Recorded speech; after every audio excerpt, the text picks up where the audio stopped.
All right, welcome in here to the Jordy Culotta Show on this Tuesday. What am I hearing?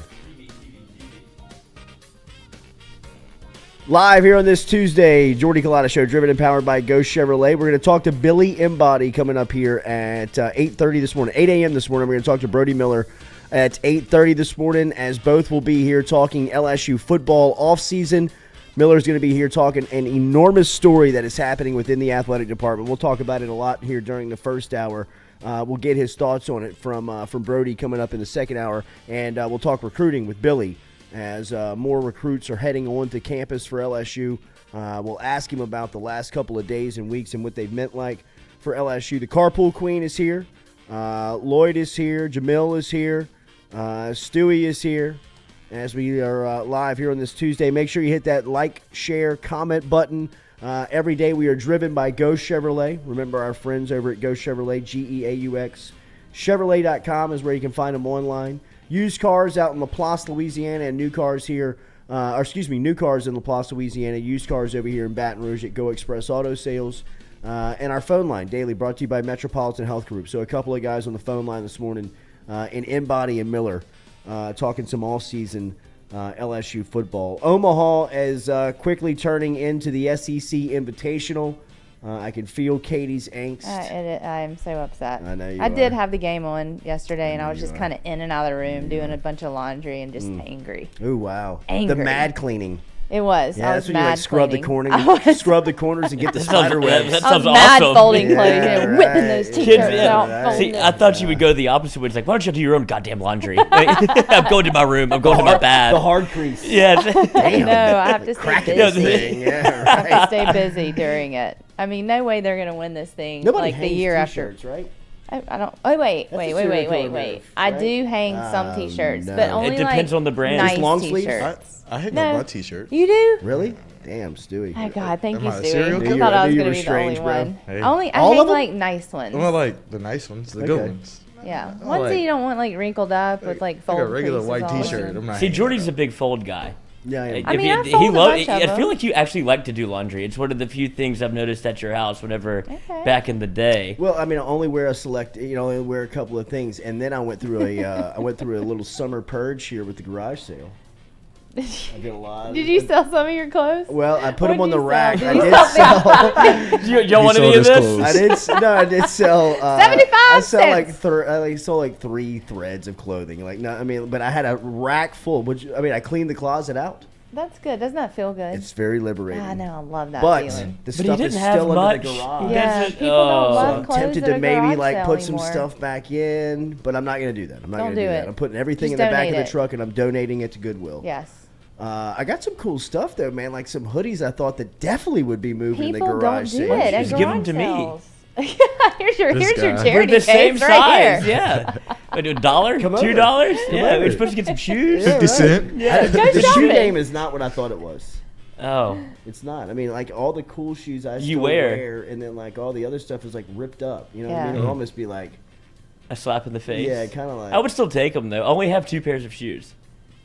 So Okay. No, you don't want to wear his old shoes. I'd wear your Yeah. old shoes. Your closet is unbelievable. I bet. I looked at David's shoes. I probably was like, got damn. Odell and Ted- vibes. he's like, He said he almost wore David's clothes here one day just because he was running out of time. He's living in luxury. That's I what wish happens. you would have. I just kind of, yeah, it felt very American Psycho. I was just like, let me go Yeah. through it. Let me I'm just living in these put it. people's Yeah, homes. let me put his face on. like using his toothbrush, Oh my God. I didn't bring my own toothbrush. soap, no washcloth. I did use your toothpaste. body. Yeah. Just soap it on To the peel body. peel the face Yeah, off. right. Hair on the pillow. I mean, the Oh whole my thing, God, man. it's so amazing. Wow. I miss it so much. I bet. It's almost They not have, like, even, a it's almost wand. like not even worth going Home. into No, yeah. because it teases you so much that reality has to be like a 2-week. I mean, you probably feel like you're in jail right now. It's very, What? what it Okay, is, y'all are it's getting very way too deep. motivational. If I wish I'd have done that at like 12 and then like realized where I was, be like, all right, if I work really hard and make good grades, maybe I can live like this. Instead, I'm 30 and I like had to go back home to my parents' house, and I was like, oh, I really missed the boat on making money. Hopefully, FM Digital takes off. Seriously. Because I need it. I am made for the garage sale world. I can promise you that, bro. I want the triple shower head. I don't know what the third one does, but it seems awesome. It's there. It's there. Don't worry about what the third one does. Oh, all right. Yeah. You can remote it in. I thought so. Bring your phone. I have the internet. I've seen those used before, but it's not in real life. Huge story budding over at LSU that we're going to follow here. And look, if you paid attention to LSU sports, which I'm sure a lot of you that are listening to this program have over the last 4 years, then you understand it. The athletic department, the executive deputy athletic director, Stephanie Remp, it looks like is going to be moving on and taking the University of Nevada's athletics director job. And Remp is one of the country's most respected athletic directors, executive director athletic directors, one that's not actually in the seat, but one that is high up within an athletic department on campus. Remp, in her relationship with Scott Woodward, goes back to Washington. If you remember, Scott Woodward really started his work within intercollegiate athletics here at LSU. Over 25 years ago, he began as the government relations personnel within the institution. That slid over to the athletics department when Nick Saban saw him and saw how good he was up at the Capitol. He put him in the athletic department and had him working directly alongside football. Once Mark Emmert took the athletics director role, the president's role at the University of Washington, one of the first moves he made when he landed in the Northwest was putting Scott Woodward in that athletics director role. And Woodward recognized very quick, once he got to the University of Washington, some of the elite players within that athletic department. And Stephanie Remp was one that stood out immediately to Woodward. And Woodward has tied himself to Remp since his days in the Pac-12. She was with him at Texas A&M. She was a part of the deal when Woodward accepted the role at LSU, and now here 4 years into the gig, she's moving on to the University of Nevada. I'm not saying that you can't overcome this. I'm just saying this is the biggest piece that Scott Woodward has replaced. Think about what I'm saying. Scott Woodward has replaced the men's basketball coach, the men's baseball coach, the women's basketball coach, the swimming and diving coach, the volleyball coach, and the football coach. The biggest hire that Scott Woodward is going to make year to date up to this point is going to be the executive deputy athletics director to him. Why is she leaving? Well, she's now going to run her own department. She's getting the athletics director gig. She's going to become the head coach. Is Reno cool? People want to live in Reno? Reno's cool. Is it? Reno's a I've cool never town. Been. Lake I've only been to the Tahoe on airport one there. side of the mountain. Yeah. And then Reno is kind of like a Biggest little city in the world? it's known for that sign, but if you go to Is it, it's it? very kind of like Reno 911, that's the only reason I know anything okay. about it. It's from it's the very retro. New Boot Goose. Is It's it? very Yeah, I like guess I kind could of see it's that. kind of like stuck in the Yeah. not maybe necessarily Like the stuck. Rat Pack hung out there? Yeah, it's kind of like it has that feel to it. You know what I mean? It has that. Las that type Vegas of is town. Las Vegas. Almost If you know, you know. absolutely kind of a Interesting. a Hollywood feel to LA. Yeah. You know what I mean? Yeah. Like it's almost kind of like it was a really cool town. I went up there because my grandfather went for the National High School Hall of Fame induction when Pete Boudreaux, who is the track and field coach at Catholic High, was inducted to the National Hall of Fame, the High School Hall of Fame. We went up there for the presentation. Steve Spurrier was in the class. Yeah, so it was Oh, really that's cool.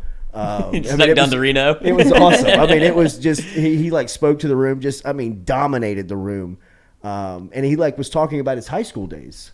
You know what I mean? Like that's what he was going in for. He was going into the National High School Hall of Fame for his playing days, and it was just cool to hear his stories. But we were in Reno for like 4 days, and I had no idea how cool of a town Reno was, and it has almost also a college town feel to That's it. pretty You know what I mean? cool, It's kind yeah. of young, hip, a little progressive in the sense of, it just Everything's legal. it feels very open. Yes, you know what I mean? It's you're very open. For You're sure. Las Vegas adjacent. And they have a really good athletic department. Yeah. I mean, every year in, year out, they are contenders in the tournament, in the basketball tournament. They've had pretty good football seasons, but all in all, it's a really good first job to cut your teeth in. I'd imagine that Stephanie Rimp's running a Power 5 athletic department within the next 3 to 5 years. Good for her. Probably in the SEC. If you've ever had any interaction with her, if you've ever had any dealings with her, if you've ever heard her speak in any setting, it is immediate. Like, there's no, like, I wonder if she's legit. I mean, like, as soon as she walks into the room, she has this, like, I'm in control. I'm the leader of this room. She's a very demanding alpha personality, and there's a reason that Scott Woodward has brought him with her everywhere he has been. And I don't think that Woodward would mind anyone saying this, and I don't think that he hides this. Stephanie Rimp runs the day-to-day operations of the athletic department. Scott Woodward really serves at 30,000 feet. He really kind of flies over, and for the real most part of it, Scott Woodward spends the majority of his time in the football department with the football operations. I mean, if you run a business, I'm sure you are spending a lot of time with your top producer, with your best department, with whatever your best product is. You're spending the most time around that to make sure that it is producing at, the maximum level. And LSU football is the beast that feeds just about everybody, not only on campus, but in this town. And Woodward is always making sure that they have every resource and whatever they need, at an arm's length to make sure that they can be effective and be successful. For the most part of every single day, what's happening in the athletic department, dealing with, whether it's facility issues or, schedules, traveling, academics, NIL, all the stuff that athletic departments are dealing with, that's Stephanie Rimp. I mean, she's handling that every single day. Scott Woodward is in the office, but he's not at his desk. He's floating around making sure that all his people are taken care of. He's going up arms folded at football practice. He's going up to the Capitol. He's making sure that everything from a government relations standpoint is, we've heard a couple of politicians come through this studio over the last 2 weeks. Senator Rick Ward and Representative John Stefanski both commented on the relationship between the state capitol and LSU over the last 4 years and how much it has improved and how much trust has been built between each side. The person that's at the center of that is Scott Woodward. He's the one that's really making sure and clearing these relationships and making sure that everything's intact, that you can go out and hire Kim Mulkey, that you can go out and hire Jay Johnson, that you can go bring in Brian Kelly on a 10-year guaranteed deal. That's all money coming from the state that he's going up there and securing and making sure that, look, this has to happen for a successful athletic department. And Woodward is great at what he does. And for what Stephanie Rimp does, and Verge Osbury too. Verge is on the ground level alongside with Stephanie, kind of running the day-to-day ops of everything that goes on between the LSU athletic department. Woodward's not best suited for that. We run a company over here. What Katie does, I can't do. Katie can probably do what I do. Like, Rimp can do what Scott does. Not the Katie Allgood show. But I'm talking about from a business standpoint, the stuff that we do every day. The stuff that you do from an organizational standpoint and the, day-to-day keeping up, kind of managing the personality, keeping up with the invoicing, the billing, making, talking all. I can't do that. I kind of fly at a 30,000 square feet, sell, relationship, build, all that stuff. it's very similar to what the structure is with LSU. You think he has a replacement lined up? Oh, I got to imagine that he's got a short list. Right? And that's what I wanted to ask you, because obviously they have a relationship. This isn't like a shocker to him, and I imagine that she had been kind of, tugging his ear a little bit, saying, look, I have an opportunity here. When you give somebody this amount of power within an athletic department and you have success the way that LSU has succeeded over the last couple of years, there's going to be attention. People are going to ask questions. What's going on? Who's doing this? And he has to understand in giving her that, giving her that ability, that capability, that odds are somebody's going to recognize this. Somebody's and going to pick hire up the them. phone. Yeah, I mean, just like what happened to him with, Emmert in Washington. I mean, he saw this guy's going to be great at running an athletic department. I'm taking him away from LSU. Somebody is saying, hey, what's going on at LSU? They're having success. People are looking at what Kim Mulkey's doing. People are looking at what Jay Johnson's doing. People feel the momentum building behind Brian Kelly.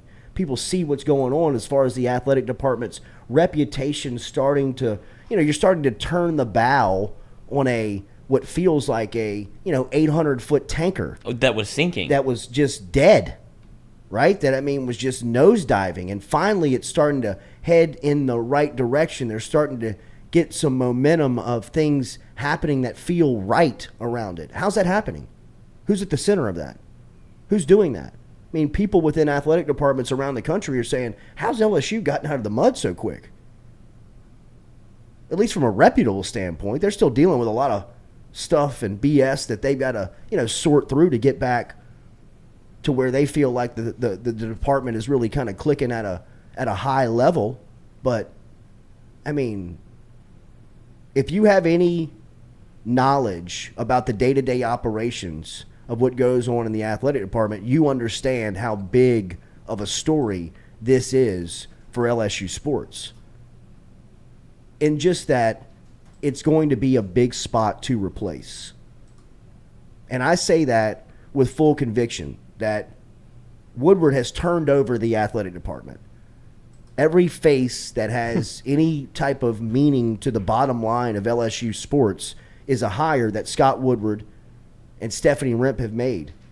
The biggest hire he's going to make is going to be the replacement for Remp because of how much he counts on that position, how much he trusts that position, how much he needs of responsibility he puts on that position, knowing that he's not in the role of I can always fall back and do it.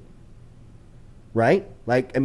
He just doesn't have that skill set, and it's not a knock on Woodward. It's no criticism. Some people are just their strengths are better pointed in a different direction, and his strengths he slaughters. But in what Stephanie Remp does every single day, he would not be best suited in that role.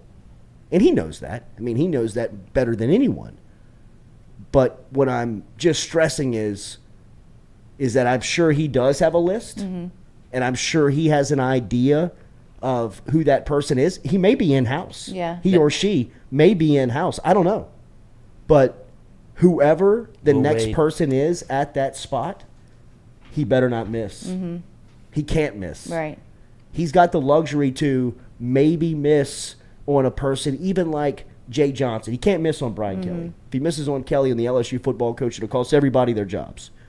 But you've got the luxury where, you've got some leeway. You've got some grace in some areas. Kim Mulkey was such a grand slam. You can't miss on her. She's as close to a guarantee as there is in college athletics. Jay Johnson feels real good, but if he doesn't work out, it's not going to cost Woodward his job. Right. Right? If the swimming and diving coach doesn't work out, you won't even know it. Matt McMahon. You could swing and miss there, it feels like, because LSU Probably basketball could. it really is the golden goose, as we talked about, is LSU football. The And two he spots- took the biggest swing he could take. The two spots he can't miss on, can't miss. Out of the question, can't miss, is the football coach and his top personnel, whoever is next in that role. And I'd imagine that he's probably got the one. Yeah. I'd imagine that there's a list of 3, but he probably knows, and I don't think that he was caught off guard by the Nevada news with Remp taking the job. I think that, she is not in debt to him, but owes a lot of her Of course. trajectory to him because of the responsibility. He did the same thing to her at Texas A&M. Look at what they accomplished while they were at A&M. Well, they had this That's fine. A lot like Phil Jackson, a lot like Steve Kerr. Somebody's got to coach him. If you're an athletic department and an athletic director, somebody's got to spend the money. You better make sure you're spending it in the right spots. And look at the return that A&M is now getting on the moves that Remp and Woodward made while they were in College Station. We may just, but they're having success over there. They're heading into a different direction than they feel different. Yeah, they do. Right? They feel different.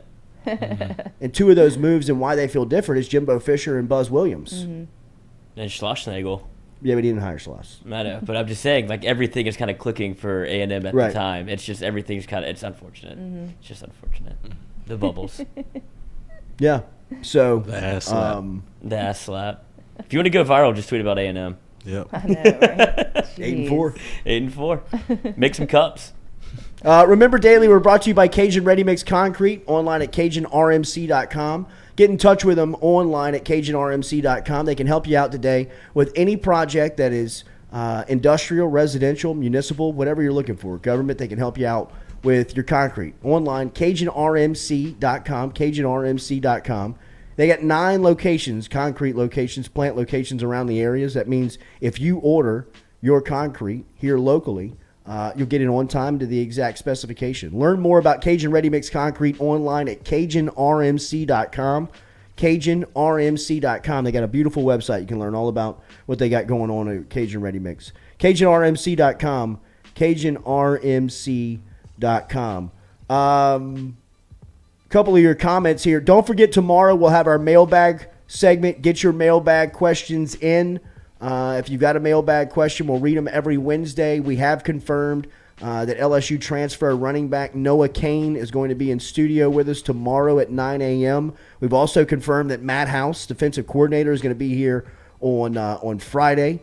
Talked to Mike Denbrock last night, the offensive coordinator. He's going to be making his way through here. And then Cooper Manning is going to stop by, not in studio. We'll video call with him over the next couple of days, hopefully before Thursday's Manning Passing Academy reports down in Thibodeau. I'd imagine that we can hopefully try to get that in before tomorrow. But I was talking and going back with Cooper a little bit about getting him on to the show, and he said a couple of weeks ago, he said, look, let's get through these official visits. That way I can tell you some cool stories over the last 3 weeks. And they've just wrapped up all of their official visits, have the Mannings with Arch's recruitment. They started off in Athens 3 weeks ago. They were in Tuscaloosa 2 weeks ago, and they spent last weekend in Austin. What and if now, he was coming on to announce that Arch was coming to LSU on Thursday? Sheesh. Enormous. What a joke. Oh, my God. I mean, we all know he's not coming to LSU. Haven't that even would seen be Arch so in an cool. LSU uniform. No. Let alone Yeah, that's true. A commitment. A hat. Yeah, dude hasn't even put the jersey on. That's true. I mean, that's why it was such a big deal to see him. And George's icy whites. and he was in Bama. He was in the Bama gear. 7. Tough. That'd be cool, though, if that's the way he did it. We'll see, man. So you think Pull off 3 jerseys. You think Bama would take him and Eli? Absolutely. Absolutely. Why Are you not? You want to have a kidding me? threesome or a twosome? Hell yes. Do we? Threesome. Threesome? Yeah, I want both of them. Yeah. How do you think Jesus Shuttleworth committed? I mean, could you imagine the Saban victory lap? Jeez. He would be running around college After football what he if did he last pulled season? Holstein and Manning out of Louisiana in the same cycle. But the thing is, that's easy. He could easily be Oh, doing no. that. I would say, like, right now, if you're asking me where Arch is going, I still think he's going to Bama. I really do. Yeah, I, it wouldn't be I surprising. still think he's going to Bama. I think that I think Georgia and Texas feel they probably everybody probably feels like they're in a good spot, and that's that's a credit to Arch and his people. Yeah, it is. You know what I mean? Because they've kept this recruitment so mysterious, like it's so there's so much curiosity around it that. I don't know necessarily if anybody really knows. I mean, we talked to Spiegelman yesterday. Spiegelman's as connected as you'll find in recruiting. And, he says that some people think that it's Georgia. Some people feel like Texas is in the good spot. Alabama feels good about their position. So, I mean, it's just it's one of It feels these. like Georgia, right? That makes the recruitments. most sense. I've always felt like Texas. His teammate just committed to Texas. His saw that. tight end. I saw that. Like, from the beginning, I felt like Texas. I feel Yeah. like we've talked about this for a while. Well, they got Quinn Ewers. Georgia feels like just the most ready-made spot for him to be able to plug and play. Yeah. And he's not going to be one to... If you're a program, you can't have him just waiting in the wings. Like, Walker Howard is a luxury for LSU. Like, that's almost a stretch to have him we've been pushing the narrative of him sitting for a year, and that feels a far stretch from LSU getting a quarterback. Because rewind 10 years, and if you had Walker Howard walk on your campus, he's a day one starter. But LSU has been able to kind of finagle the message and massage it to look, he's going to sit for a year. If you have Arch Manning walk on your campus, I couldn't imagine the amount of blowback you're going to get for if you lose one game and Arch Manning's over there just kind of warming up. Well, I've been reading a lot about Manning's recruitment. Obviously, with the news coming out of him making visits, people are really kind of covering, at least because there's action around what's going on in his recruitment. He's traveling, he's talking to people, he's seeing new places and new faces, and you're able to kind of get an idea of some insiders of what's really important here. And it does seem like early playing time is something that they are putting a premium on. And I think at all three of those schools, not that it means anything, but my respect level for Arch Manning would go up tremendously if he went somewhere and competed to get it. You know what I mean? That's why I'm saying if he went to Bama, which I believe that out of all three coaches, Saban has recruited him the best. Well, of course. Right? Yes. I'm sure doubt. that Saban has Treating him done like a son. his absolute red carpet job on Arch Manning. He probably pulls out, his best of the best. He tactics. does this once every 4 years. Right, where you Dylan just Moses got it. got to go get him. You know what I mean? Almost at all stops, you just got to pull out whatever you can to make sure that they know that the most powerful person in college football feels about you this way. And I'm sure he's done all of that to Arch Manning, which really, that's what I'm betting on. To me, if Saban makes his mind up that he's going to get you, it's almost going to be impossible for you to say no to him. God, what did he do? I wonder. I'd love to know. Jimbo knows. Yeah. Yeah, you pulled Eli called out from Jimbo under out. him, too. All three of these people, so does Steve Sarkisian, and so does Kirby Smart. They know. They all know. They're using the same Yeah. thing that he's doing. He's just the wizard at it, Well, they all learned from him. right? Yeah. Um, Man. So I don't know. I really believe that. I believe that he's going to Alabama. Not that that's just my thoughts on it. Is he overrated? That's the crystal ball. That's mine, but I don't know anything. You know what I mean? It just feels, the just feels like lot. it. You talk about alignment, that feels like they're going to align with each other. Just because if Nick Saban, like you said, if he has one more ace up the sleeve, and how old is he? Feels like he's 35, but he's actually 75. He keeps aging in reverse. If he's able to get one more rabbit out the hat, it would be the first football family, essentially, with a Manning on the back of the Alabama jersey. Going into Baton Rouge would just be an absolute kick in the nuts. Good This is a very God. you question, but do you think he's drinking his players' blood? He could be. Oh my God, that's dude, weird. whenever you Saban? go, Yeah. yes, If it gets him a win. whatever it takes. Maybe they all drink each other's blood. Maybe. Or do the cut where you. Brent Dagro. We'll just call him Dago. Only you can say that. Nick is Dagro. not getting Arch and Eli Holstein. Okay. I don't know, bro. Hughes Bowden, can't wait till this recruiting cycle is over so people can stop talking about the most overrated recruit ever. Bro, he's playing with me out there. Yeah. He's got. If you saw the 7-on-7 film, he's throwing it to 5'6" Jewish kids. He's struggling. Putting it in their chest and They can't catch it. He's Do putting it in y'all their feel face like mask. he's overrated? No. Y'all don't? Y'all feel like He has he's- all the intangibles. It's just he's And playing with. I've only Me? seen him play live once, and it was against Episcopal, and so that wasn't Did a huge competition. Did Episcopal beat him? No, Newman won. But he's grown into his frame is unbelievable. He is. He is Yeah. an Yeah, he's athlete. Yeah. Peyton Manning size. Well, yeah. Great But he- ass. He's an Yeah, athlete. great ass. With Cooper's athleticism. I didn't know he was. I've seen him play basketball 3 times. I saw him play as a freshman where he was the 6th man for Newman, and then I saw him play as a sophomore twice, and he was still the 6th man coming off the bench. And even then, he wasn't as developed as he is now. He's a grown man. He looks like a now. grown man. He's a grown man Unbelievable. right now. But 2 years ago, when he was, very young, he was still kind of like pimple-faced, Yeah. right? Colin Glass. Right. You could still see with the way that he moved on a basketball floor that he's not very blocky or, Like, I mean, he's loose. He can move. He's agile. He's got good hand-eye. I mean, he's not somebody that you would look at and think he's just like this quarterback. You know what I mean? Like, Peyton Manning to me just feels like robo quarterback. Exactly. Like, put him in the pocket and keep him clean, and he'll make every throw Fundamental. you want. Yeah, he is. But after that, like, I mean, if you played him in pickup basketball, he may be like the third or fourth pick out there, right? I mean, like, you're not going to pick him first. Arch has this feel to him where you would almost like take him off the top because he's just a really good. He can guard. He can get you rebounds. Put together. He's strong. He's big. I mean, he's. I'm not saying that he's not overrated in football because of the hype that he's coming with is gargantuan, right? But I do believe that he's one of the top 50 football players in high school. For sure. Like, I mean, and that's saying something. You know what I mean? When you say that out loud, the top 50 players in America that are seniors right now, that is the cream of the crop, right? And he may not be number 1, but I don't think he's number 70.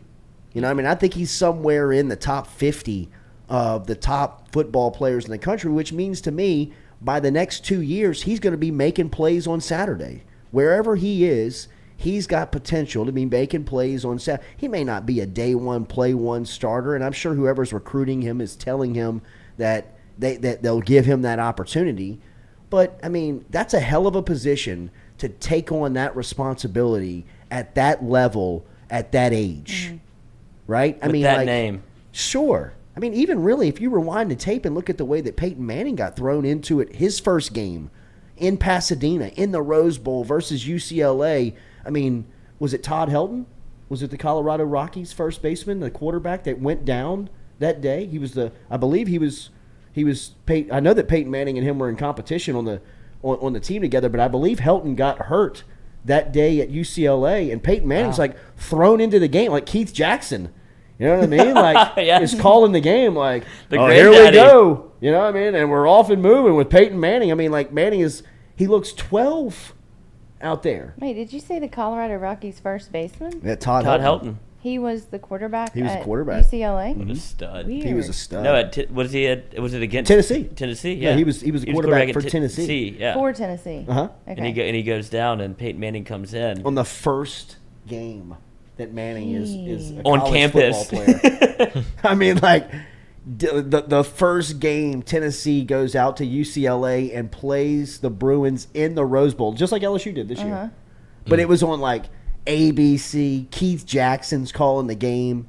And Manning goes, I don't even know what he did. I don't even know what his stats were. But, I mean, like, I remember just the look of him. And that was the first time he played? But he never came out. And so he was a 4-year starter for Tennessee. Peyton You know what I Manning mean? He took nearly every snap. and he is like under the radar, notoriously competitive. He used to go to Tennessee early for like film study and lock the door behind him, so none of the other quarterbacks could get in the No room. way. Like he would. Tommy Moffitt has great Peyton Manning stories. Really? Tommy Yeah, I Moffitt was bet. the strength coach Yeah. at Tennessee. Manning's first 2 years there, and Manning still keeps in touch with Tommy Moffitt. And Moffitt has great Manning just robo quarterback stories. How he was like the first that Moffitt ever saw, like go to the video department and would take practice tapes home. Really? Like he would take, as a player, he would take practice tapes home, and a lot of the players thought it was for show. You know, like thought he was a kiss ass Yeah. and thought he was like a teacher's pet type deal. And he would come back like a week later, and he was coaching every position on the Oh my field on God. offense. He just Amazing. knew where everybody was supposed to be at like an 18-year-old, and that's when like. You know, I think like David Cutcliffe, which I believe is going to mean something. Where in this is he? He's at Texas. See. Texas hired him as a shadow staffer, which is a great move by Sark.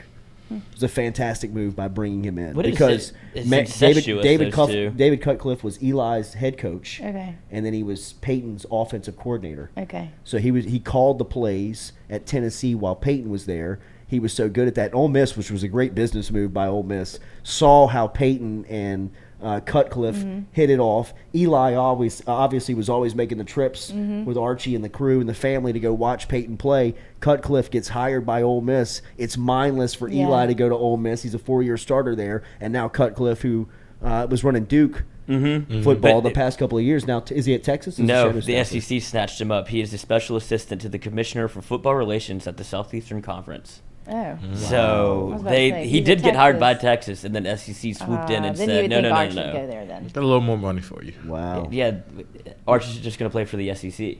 Yes, they're going to start their own team, the collective.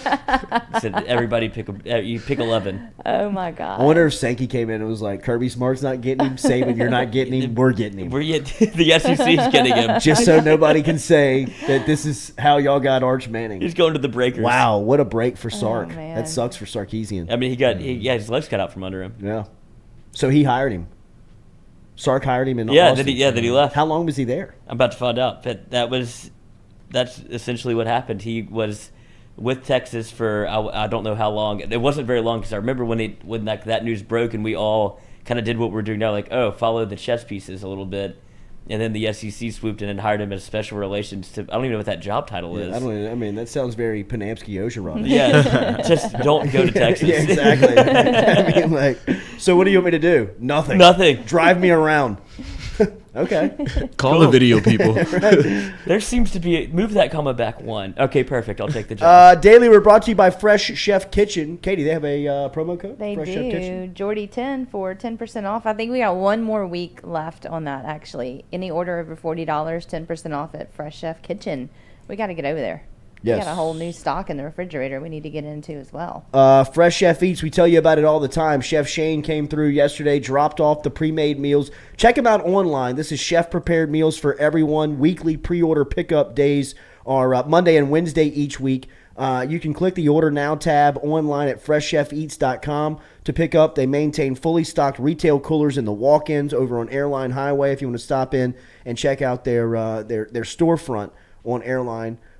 Easy to find them there, but the easiest way to do it, man, is just log online. freshchefeats.com, freshchefeats.com. We're going to talk some recruiting with Billy Embody coming up here in about 15 minutes.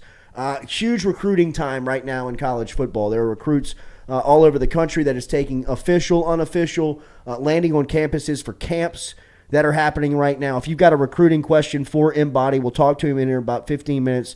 Jump inside of the chat app, hashtag Ask Billy, and we will get your recruiting questions asked and answered here coming up by Embody coming up at 8 a.m. We'll talk to Brody Miller at 8:30. We talked a lot about the Stephanie Remp story with the athletics department over at LSU. We'll talk to him about what that potentially could mean, how important of a hire that will be for Scott Woodward, and if there's any names that are starting to pop up. We also mentioned the Manning Passing Academy that's coming up here later this week. The group is going to report on Thursday, and it looks like this is the largest group of campers, counselors, and staff members in Thibodaux, Louisiana, at the Manning Passing Academy in the history of the camp. Over 1,300 camp officials, campers, and staff were forced to seek extra on-campus housing, as they reported earlier this week. Just shows you the popularity of this camp, how it's grown, and that it's still nestled down in Thibodaux, Louisiana. Why is it there? They've always taken care of. I think the first year that they did it, it was at Southeastern. It was at Strawberry Field, which is one of the great venues in South Louisiana to play, watch, practice football.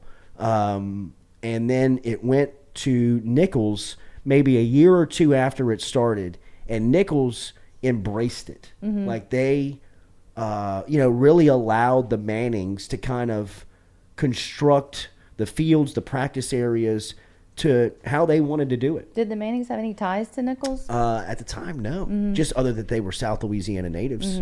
Just that they were from New Orleans, and obviously Archie knows, just about everybody in South Louisiana, and especially if you have anything to do with football. I mean, they want to roll out the red carpet for him. Why couldn't it be at LSU? I guess looking back on it, it could have, right? I mean, if LSU would have, but I mean, the Mannings don't like LSU. Yeah. I mean, that's just the facts of it. I mean, Right. and it's not, I'm not playing petty. I mean, he went to Ole Miss. Yeah. He went to Ole Miss in the 60s. I mean, at that time, it was LSU and Ole Miss were like LSU Bama. Right. I mean, I don't think that anybody's blaming Archie for that, but I don't necessarily know if anybody could anticipate the monster that this thing has become. Now, I mean, it's easy to look back now and probably, a couple of years in it and say, wow, I mean, like, who couldn't have seen this? Yeah. I mean, you've got all these quarterbacks and this name, but I mean, it all had to kind of work out to what it is today, right? And I mean, now the counselor list that has come through there, whether, it was like Josh Allen went there as a kid. He went back there as the Wyoming quarterback. Now he's, back there as the league MVP favorite. We've seen Patrick Mahomes went to the camp. Like all these stories now that have now turned this thing into legend exist for the Manning Passing Academy. And, they have totally rehauled Nichols' facility. They have donated a ton of money to not only the football program, but really the institution down there. It's been incredible for the city of Thibodaux. You're talking about this week for Thibodaux, hotels, restaurants, bars, all of that stuff. It's Mardi Gras. Right. You know what I mean? Yeah, It's absolute and Brings in $2 million a year to Nichols Wow. and Thibodaux. Think about that. It's 4 days. That's amazing. It's 4 days. I'm not bad-mouthing Thibodaux, y'all. I was just asking. I've never been there. No. And it's a great Well, there town. were some people It is a great wondering town. if I was, but yeah, I've never been No, there. no. Not It is bad-mouthing a at all. great place. Just But curious. Do It's you a think? great place. Do you think that they do the Manning like the camps at like Southeastern and Nichols because it would be like a conflict of interest maybe with LSU, like because LSU is like a bigger school and they're bringing in I just think that probably LSU was too far away from New Power Orleans. Fives? Like for the Mannings, I think Yeah. that LSU was just too far away from New Orleans. Oh, we're away. Yeah, but they probably went to Tulane. You know what I mean? Southeastern's like, 30 who was minutes. Nichols is, just right there on the Yeah. bayou. it's. Slide down there. I don't think slide that out. I don't think that it was a slight to LSU. You know what I mean? Because the truth of the matter is that they don't like LSU.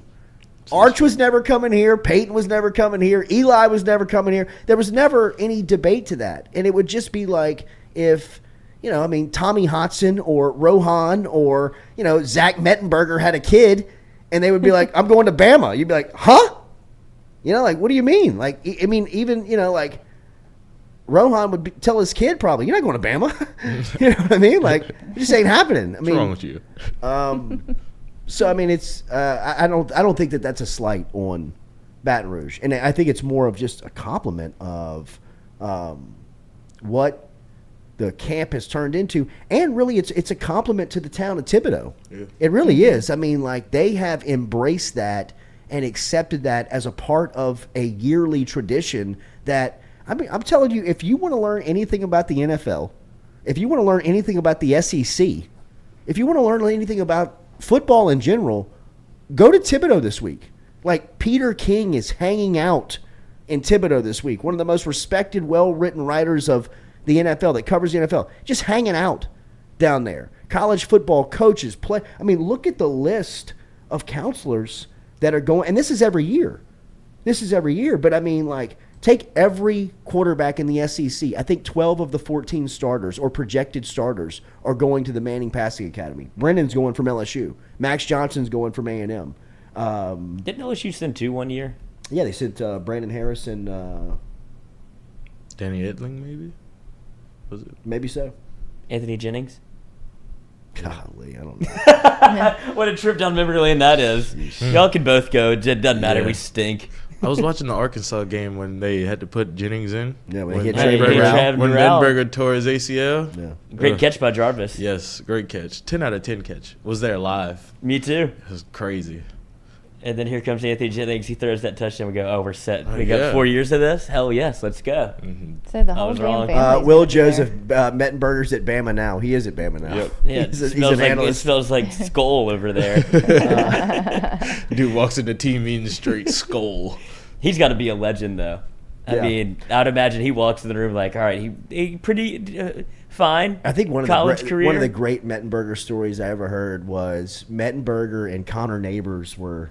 I best know both friends. of them. Yeah, Bonesaw. Bonesaw is ready. And Break your door down to get in. Bonesaw is a Alabama legacy. Every single person in his family went to Bama. Alabama. He's from Bama. His dad does an afternoon radio show in Alabama. I mean, he is Alabama football. His dad played for the Bear.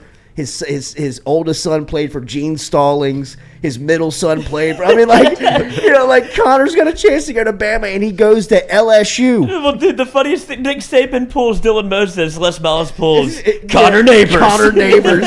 Bone saw. The bone saw. We need him. Out of Alabama. I need a No third doubt left about it, tackle. bro. Right. And he was a Killer. I mean, like, was an absolute headhunter. And Kickoff was Bonesaw fun. and Mettenberger's sophomore year, 2011, when nobody knows who Mettenberger is, gets in the LSU windsuits, drives to Tuscaloosa for for Mardi Gras, and spends like 4 days in Alabama just bar hopping in LSU gear. And there's like a shot of Mettenberger. He had like curled some kid up, like dropped some kid in the back of the bar. They're like both, like the Saul and Mettenberger are like standing over this kid, like in their full LSU windsuits. You know what I mean? Mettenberger's got a hog in his mouth. Looking at these two lunatics. Anybody else want some? Yeah, everybody's like, "Go Tigers, bro!" Yeah. Jeez. Ruben Foster after you next. All right. Well, wait, just give a time and date. And now Mettenberger he's married to Ken Wisenhunt's daughter. That's right, and he is He's set. and now he's an analyst. I'd imagine that he would be a great Recruiter and like a quarterback's coach. You know what I mean? Like to have that type of rapport and relationship with his guys. Be a shitty head coach. That You know can't what I do mean? it, yeah. 'Cause he'll fight a media member. Or I'm a little late. Or fight a player. Yeah. But He's a dude. he is. He's a Guy's dude. I mean, guy walks Taylor in. Lewan told the story on Bussin' with the Boys last week. Unbelievable. That is an unbelievable Mettenberger story about how they're like. I want to say that is it in Tennessee. It was in Tennessee. but it was like preseason. Like he just walks into the huddle. Was Was it a regular season? It might have been I think it was season. regular season. Mariota because got hurt. Mariota, Yeah, that's right. Mariota was Mariota- always in and out getting hurt. Mariota got hurt, And he walks in with the T-bar face mask The and merino. the cotton chin strap. And Taylor Lewan's looking around like, who's going to come in? And they said, I just smelled wintergreen. And he's like, I smelled chaw and I knew it was Mettenberger. He's like, all right, boys, let's go. Let Daddy sling it. one First play, one score. touchdown. Slant to Delaney, 80 yards. Like, told you. He walks back to the sideline, doesn't play again. It's crazy how fast his career ended in the league. It felt like he kind of got kiboshed He for does. no reason. Like, there's people that stick around the NFL for much longer that have far less talent than Mettenberger had. I mean- I don't know if he was very committed to the game. I mean, See the Detmers of the Hoyers. exactly. I mean, those guys couldn't hold Mettenberger's jock. No, and I'm sure he would go to practice and tell you that. Like, Right. he's going to do that at Alabama. He's going to go throw with Bryce Young and be like, I can put this thing on a dot. You know, I still have it. But he just never really got the opportunity that you thought he would because of his – I mean, even his LSU career was kind of what if, just because of the offense and the system that they ran with mirror routes with Odell and Jarvis. Like, obviously you have talent all around you. But if you put him in the 2019 system, he does probably not what Joe Burrow does, but No. he throws 50 tuds. No doubt about it. And gets drafted in the first round. Well, I mean, his 2013 It's was. as bad as an offense as you can be in, and for him to shine like that shows the talent that he had. I mean, it was. Well, their offense wasn't bad. No, in I'm talking 2013. about the scheme. Yes. Was Oh, terrible. absolutely. No, he Oh, had no. Jeremy Hill, he had Jarvis, right. he had Odell. I understand Yeah, I the mean, talent people around forget him. Cam Cameron. We're calling this. That's what I'm saying, but it was all I formation, 2-man routes, and it's Yeah. like, how are you finding people open? You don't even have a tight end to throw to. No doubt. Well, when he let that thing go, Coach, It it go. was coming. Like Shoot. he was throwing balls to Jarvis I and mean, Odell. you And they could could barely really, catch looking back on him, you could make the argument he should have played in 2011. Oh, it. Yeah. I mean, really. Like, why? Why not? At the end of 2011, whenever they played Ole Miss, they were beating Ole Miss like really bad. They put him in at the That's end of when the they game. took a That's when he knee. did the keeper. Yeah, he did the keeper and Les got to like the Miles one. He made him take the knee. Why did he make him take a knee? Because because Mettenberger knew Miles was an idiot, and he would sit in those meetings and he would be like, those two. "This guy is this guy kidding? I think he's slow. I Like, think are something y'all wrong do with our y'all coach. fall for this dumbass's like just all like? There's bullshit. I mean, this guy's full of shit, and y'all just fall for this and like." You know, Miles probably saw like Mettenberger knows who I am. You know what Yeah, I mean? I feel seen. Yeah, Yeah. right. Like, I can't let this guy be my quarterback now. Called me out as You a know what I fraud. mean? Yeah, right. And I mean, that's probably who Mettenberger was. That, you know what I mean? Like, Miles was probably like, don't you ever keep, you know, like, don't you ever pull any It's of that, not even that a thought. stunt, on me. And Mettenberger, first time he gets in there, up 60, he fakes it, keeps it, almost scores. Dude, He was nothing moving, but, bro. dude, nothing That's but as fast daylight. as he's ever run. Oh shit, I'm in the open field. It's Oh, God, oh, working. God. It's working. Unless he's over there trying to call a timeout while he's running. Mettenberger all time. I mean, if he starts him in the Natty game, they beat Alabama by 3 touchdowns. Yeah. Because Alabama would have been so unprepared for exactly what Alabama did to LSU. Alabama could have done. I mean, LSU could have done to Alabama if Miles had, any creativity, any Why didn't brain. he? Because Why he's an didn't he start idiot. him? Yeah. He's a moron. I mean, he's coaching with a I'm dude- telling you, Les Miles is the biggest fool that college football and sports has ever seen. Like, he is the luckiest guy you've ever met in your entire life. I'm telling you. Look back on it. First Whether team all it's casino. the $50 million that he robbed from the state of Louisiana or countless amounts of games that he had no business winning, zero business even like being in the game where he like falls ass backwards and wins. You know what I mean? Like, even he would get to the press conference and be like, how about that? I got no idea. You know what I mean? Like, Wow, what a game. Yeah, what a game. Like what he's a watching the game Like from me. the stands. That's what I was saying in the stands. Yeah. Hammered. What a game. What a game. Right. I feel like I've done this show before. I'm going to stop mine. But Les Miles is a moron. I mean, he's just an idiot. He's the dumbest person that college sports has ever seen. Forget, like, And he's a Hall of Famer. it's amazing. But did y'all think that during Yes. the Yes. time? Okay. Yes.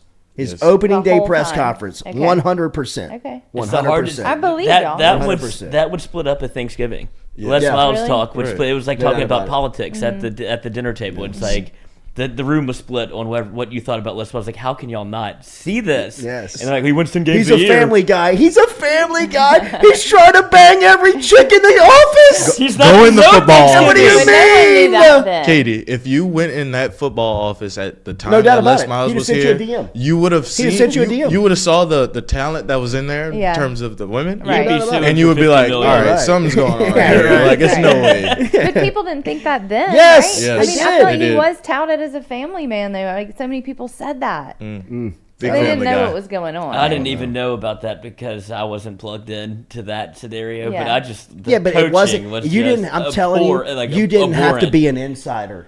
Yeah, you could. You look at didn't that from have to outside. have inside info. Whoever was spreading the family man, he had great state news departments. Whoever was doing He's a his politician. PR was great at keeping him out, like pounding the message. He's a great family man. He's always around. Like, If you're a girl, bullshit. They did. That's all I knew of him. Yeah, but I they mean, did like, a great job of it. he couldn't hide it in public. If you took somebody around, if there was a new media member that walked in that was a female, he would be like eyeballing her the whole time. If you brought anybody around him and introduced him, he would he would side eye him as they walked away. Yeah. This guy's a hound. Yeah. You know what I mean? Like, I mean, come on. I mean, this dude is he's a problem. Predator. You know what I mean? Like, I mean, that for real. That's the right term. do you want to go to Voodoo Barbecue? No, but do you want to go with the floor above it? I'm not really what? trying to take you there. That's where his where his little- second that's where apartment his little was. dog It was off above apartment. Voodoo? Yes. Oh. Like weird. right on the edge of it was like the south gates of LSU were like Yeah. right here. He had no the blinds apartment on the was right windows. here, so he could say that I was off campus. Oh, Jesus. I'm Literally, telling you, bro. a stone's Stage throw away. 10 creeper. Yeah. Stage 10. This guy was an absolute fool. He was a pervert. Did he was everyone know that apartment was there? That he had that apartment there Yes. at the time? His players knew the apartment was there. T-Bob lived across from him. Yeah. They would be on the balcony like burning heaters like, Coach! Les, can you keep it down? It's 3 a.m. I mean, it was I have class with her foolish, tomorrow. man. Dead Soxy, remember deadsoxy.com, another promo code, Katie. 35% savings. Jordy 30, yeah, 35% off if you just use the code Jordy, not Jordy 30. Jordy, 35% off of all your orders. Get your LSU socks before the first game day. When is that? August? September 4th? Oh, Yeah, I think shoot. it is September 4th. Sunday. New Is it in Orleans. August? Sunday. It's a Sunday Oh, game. we a got Sunday game. That's got our right. guy Billy. We're off on Is Monday. it September? For sure. Well, I don't know. No. We got to react. We gotta react. What the hell? Shit. I mean, But Sunday. get your in New- LSU socks anyway. But from we're gonna be Dead live Soxy from New before Orleans. that. We're gonna Sunday have a in New sock drawer Orleans. soon, by the way. Nothing better. All right, Billy Embody coming up here. We're going to talk recruiting with Bill. If you have any recruiting questions, jump in. Don't forget the to promo react. code. 35% off of the Dead Soxy promo code. All you got to do is use the hashtag Jordy, or you just use the promo code Jordy. We're We'll gonna be have back. some socks here soon in our little drawer. They're making us a little insert Beautiful. with socks. Beautiful. Dead socks. Dead Soxy. We couldn't get Mettenberger on, could we? I mean, now our guy Steele is. Yeah, I mean, I don't know if Do it. Saban. That's what I'm saying. I don't Now think- with I the mean, Alabama thing, we probably shouldn't do that to him because he would probably he would say something that yes. would go viral. Well, he You know would. what I mean? Saban would say you can't go and be like, now I want to do Yeah, it. right. We could No. lure him in like Goldilocks. Just put like a couple cans of dip, Mm-hmm. and he'll just follow it all the way here. That wintergreen? What up, Matt? Yeah. Oh, it's here. All right, Billy Stand Embody out next there. here on the Jordy Culotta Show. He's gonna be standing out there in the back.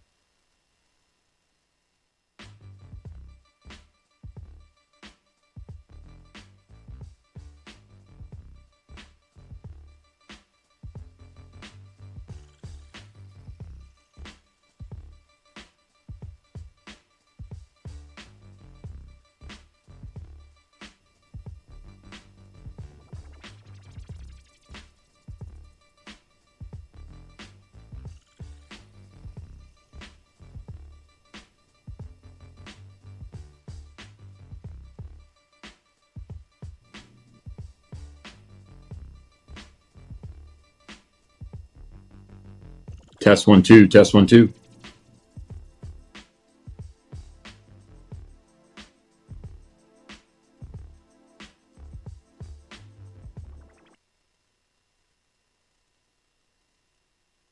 City Cafe for their support here, the Jordy Culotta Show. Online, citycafebr.net. Shout out to my friend Dr. Chad Spillers for taking care of me, man. I had to have my front tooth, a tooth implanted on my front tooth, and it was a hell of an ordeal, but Dr. Spillers and the crew from Johnsaw and Spillers made it as easy and seamless as possible to work with and have taken the final product, and it is absolutely beautiful. Learn more online at johnsonspillers.com. Whether you're looking for Botox or you need help in any type of dentistry, whether it is dentures, night guards, if you're looking for Invisalign, if you're interested in implant dentistry like I got, you can get in touch with Johnson and Spillers. Online, johnsonspillers.com. 2 locations, one in Gonzales, one in Baton Rouge. Easiest way to get them, online at johnsonspillers.com.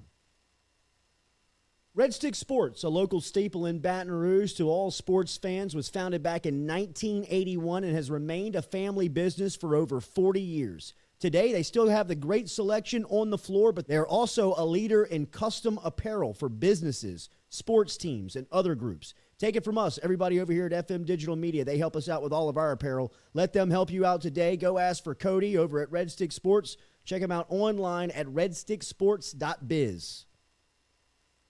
Shout out to Tom Granning from everybody over here at FM Digital Media, as he is our fuel sponsor. Whether it's fuel cards or snacks, he's keeping us going every day at FM Digital Media. If you're out on Highway 61, make sure and stop in and see him over at Go Mart. It is located in Natchez, Mississippi. It is our favorite convenience store, and it's for our guy Tom Granning, who supports us every day over here at FM Digital Media.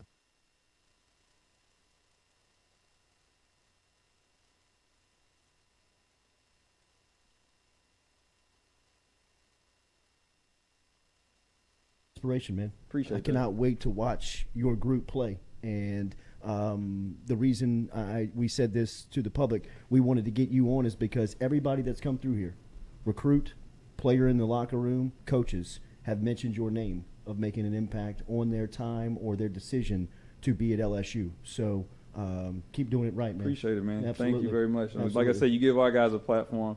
They come in talking about the show, so Yeah. this is awesome. Nice setup too. I might steal one of these couches. Yeah, you got it, bro. You got it. We got a lot of gear for you. Yeah. Thank you, man. Appreciate it. LSU cornerbacks coach Robert Steeple's in with us for that was great inspiration, man. Appreciate I that. cannot wait to watch.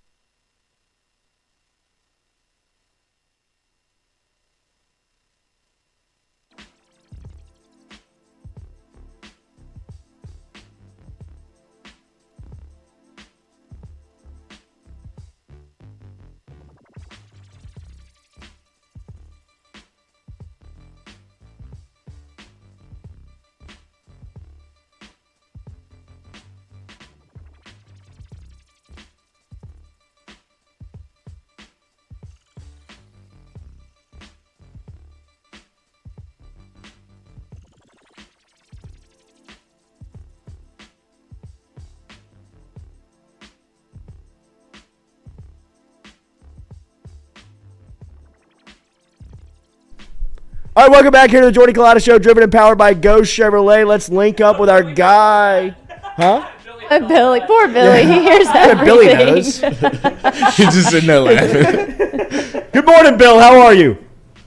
I'm doing well, guys. How about you? You know I'm a hothead, for God's sakes, Bill. Give him Les Miles. Passion. Yeah. Billy, this is an enormous time right now for recruiting. As far as LSU is concerned, what do you see their objective as right now? Is it identifying? Is it offering? Is it building the class and getting commits? Is it all of it? What part of the process is LSU in right now? Yeah, I think it's all of it because you've got a certain group of guys that have been longtime targets that are now starting to take official visits throughout the summer. Some have even camped here and there. We've got a few guys who have already jumped on board to be in the class, including Dalen Austin, who came in and camped, 4-star defensive back. Then you have guys who are earning offers at camp, Ashton Stamps out of Rummel, Kyle Parker out of Texas, and then some of your younger guys, 2024s and 2025s, that are earning some offers. And then you're also seeing some targets that are maybe some stretch guys, where maybe you don't see them necessarily being the school that is in the lead for them, but they're bringing them in for official visits, trying to make a move in their recruitments because their decisions are coming up. And then there are guys that they're also in prime position for that are coming in for official visits that want to make decisions before the end of the summer. So for the most part, I would say they're in the phase of trying to build this class with the guys that have decisions coming up, whether it be July 1, the 4th of July, into July and August before their senior seasons. And we're seeing them bring in a good mix of guys that are considered stretch targets and also ones that they're considered to be maybe the team to beat for them. I want to talk about Dalen Austin here in a minute, but going to the camp over the weekend, everybody is buzzing about Lance Hurd out of Neville High School, who played opposite Will Campbell. Where is his recruitment at right now, and where does LSU stand with him? Yeah, 6'5", 308 with 36.5-inch arms. He's only been playing offensive line for a year, and he looks so much better even than when I saw him on day one of spring practice for Neville, and then came to LSU camp and competed. Looked the part of a 5-star. We've got him in 5-star range right now. He checked a lot of the boxes that we wanted to see. He's somebody that is still developing, I think, the right technique, still learning it. And it's not even a situation where he's been playing for years and years and, he's still trying to overcome that. He is still developing, and that's the exciting part about Lance Hurd. And LSU is sitting in a really good spot for him. And I talked with him on day one of spring ball, and they, from what I took away from that conversation, sit in the top spot for him. I know Texas A&M, Nebraska, even Houston are sitting in a good position as well for him and have recruited him really hard. So I'm not sure when we see this one come together. If he's got, eyes on making a decision before his senior year, he's kind of kept that part of it close to the vest. But I do know LSU sits in a good spot. They hosted him on Saturday for an official visit, or for an unofficial visit as well. So he got a chance to be around the new coaching staff a little bit more. And that was really the first time he's got an extended look at Brian Kelly's program. So this whole weekend with him coming to camp and then sticking around for a little bit of extra time was big, I think. Hashtag Ask Billy. Kyle Skynes wants to know, where does LSU stand with 5-star wide receiver Jalen Brown, who just OV'd, and is there any Dante Moore updates? Yeah, I would say LSU sits in a good spot for Jalen Brown, and he's kind of gone back and forth on when he wants to make a decision. He's alluded to maybe taking some officials in the fall for games, whereas he's also said, I want to be committed early in his senior year, or maybe even by the time his senior year starts. So his decision timeline is kind of up in the air, which kind of gives me a little bit of pause in terms of saying, LSU leads, this could happen soon. But a lot of the buzz is around LSU right now. With Jalen Brown, he was on campus for that official visit. Miami is hanging around. I still think Georgia and Tennessee and some of these other programs are kind of hanging around for him. And, Carnell Tate just went to Ohio State. I think that could mean maybe the Vols turn the heat up on Jalen Brown a little bit. So that's a recruitment that he's pretty quiet. You gotta really catch him at the right time to talk with him and hear from him himself. But there is kind of some growing confidence that they sit in a really good spot for him. And then with Dante Moore, that's going to be another one that's interesting. We've seen it go from he's trying to make a decision in maybe even April, to now it's played its way out to maybe even being into his senior year. But he's fresh off that Texas A&M official visit. I still think Texas A&M did a good job. They're in it for him. But I think Oregon and LSU are two schools that going into that visit at least felt like they were firmly probably, near the top for Dante Moore. And so I think it's probably a little bit of a 3-team race. Jaden Rashada is going to be a part of the puzzle to where Dante Moore could end up. Miami's starting to get a little confidence. They're supposed to host him for an official visit this week, and he's pushed back his decision to this weekend, I believe, or right afterwards. So the quarterback dominoes are interesting. Dante Moore is somebody that, LSU, I think, kind of hopes that, maybe he can get back on campus in late July during that one small window, and then make a decision from there. And maybe that pushes LSU over the top. But it continues to be kind of pushed back. So it's kind of an interesting one to follow. Our boy Cordell Music, hashtag Ask Billy. Is Matt House making linebacker Justin Jefferson a top target? Yes, absolutely. And I mean, Justin Jefferson was a great wideout at LSU, but they're hoping that Justin what Jefferson, a lineage. Can make his own name on the defensive side of the ball for LSU. He's the top-rated junior college linebacker. He's been clocked in the 4.4 range pretty consistently this summer. Looks the part. Physically developed, could step in right away and really contribute. LSU offered him. They got him to camp right away. They're trying to get him for an official visit here probably pretty soon. If they can get it in before the end of the summer, that'd be great. If not, he'll probably take his recruitment into the fall. So they've got some time to play a little bit of catch up here, starting to become a who's who of who wants him. But Matt House spent a lot of time coaching him up, a lot of time giving him attention while he was on campus for camp, and LSU's kind of hoping that pays off. But yeah, he's a super good linebacking prospect, and I got to give Matt House a lot of credit. Out of all the coaches I've seen on the new staff, I think he's probably one of the. He's got some hype to him. He's got some attitude to him when he's coaching. He's really got a lot of energy out there. I think he connects well with the prospects, and he even went over and talked to some parents, right away when he saw who they were kind of watching, and made the connection pretty quickly for the camp. So seems like he's kind of a guy to really watch on the staff as far as a recruiter goes. I'm painting with a little bit of a broad brush here, but what have you made of LSU's just recruiting strategy overall? I think it's interesting because Louisiana this cycle, you've got your Shelton Sampsons, you've got Derek Williams, you've got the quarterbacks, of course.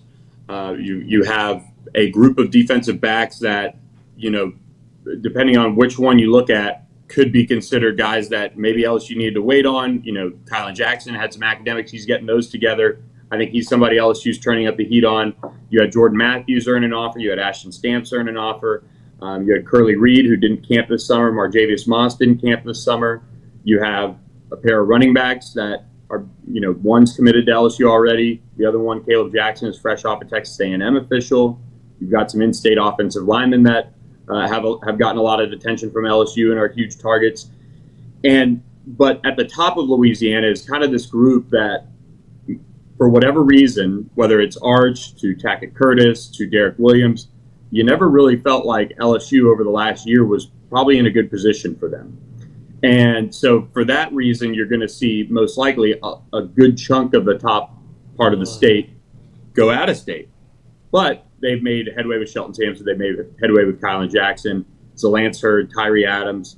I mean, those are LSU guys that they sit in a good spot for, and you're liking where things are headed. Then you look at the staff's ties across the country and seeing how Jamar Cain is going national for his haul of defensive linemen, and he sits in a really good spot to land a good bit of his top targets. That would be a huge step for this staff as far as establishing that credibility.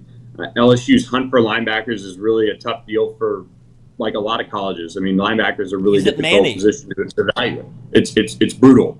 Damian Sanford picked up an offer. Justin Jefferson picked up an offer. We're seeing that board start to get a little bit more clarity. Defensive back, they've gone national, coast to coast, from Michael Doherty to Dalen Austin. And these are all guys that, for the most part, have had connections with the staff going into this year. Mac Markaway, the tight end commit, had connections with the staff. They're in it for Jaylen Brown because of Cortez Hankton recruiting him at Georgia. Michael Doherty is somebody they recruited a long time. Same with Ryan Yates. Kerry Cooks recruited him from his analyst spot at Notre Dame. So they're certainly in the mold of trusting their evals, and they picked their top targets and went after them. Same at quarterback. Joe Sloan's been pretty deliberate with that group, and I think with the way the room is, he had the chance to be with the 4 guys that they have on scholarship. But you also want to see them as the year goes on close on a lot of these guys. I mean, I think Brad Davis, by the time the summer ends, will have had probably 10 offensive linemen in on official visits, just off the top of my head. You've got to land at least 1-2 of those national guys you brought in, as well as Lance Hurd and Tyree Adams. That'd be a terrific offensive line haul. And same with Jamar Cain. You want to see him close on these guys that he's brought in this summer. So right now, it all looks good, and if it comes together, it's got a chance to be a great class. I mean, it really does, and I don't think you can really complain too much as far as maybe how they handle Louisiana versus how they prioritize some of the guys they have on their board. It just has to come together for all that to pan out. But I love the Ashton Stamps offer. I think that was a great camp offer. He came all 3 times and earned it.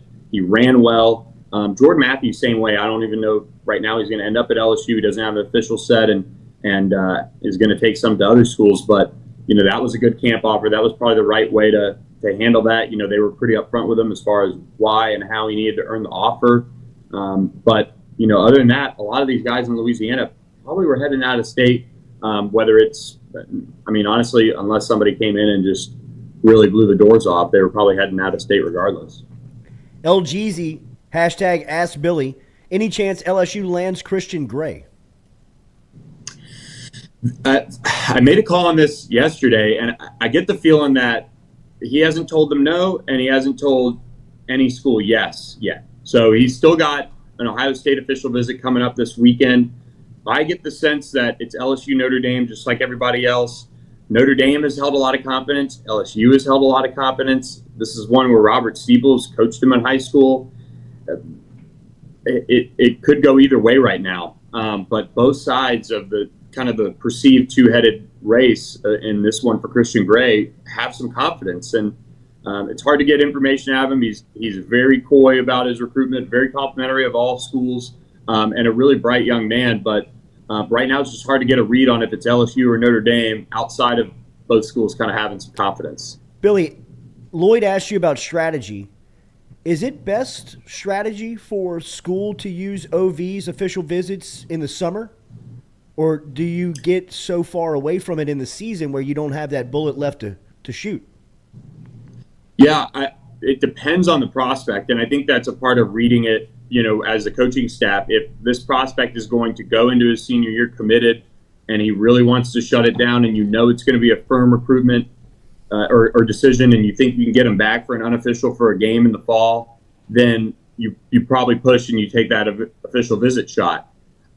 We didn't see any guys we didn't see anyone from Louisiana take an official visit, so they do have some bullets left in that regard. Guys like Tyree Adams, Lance Hurd.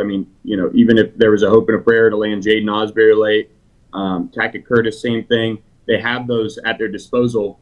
A lot of their commits, except Mac Markaway, haven't used an official visit, so they still have those in the chamber.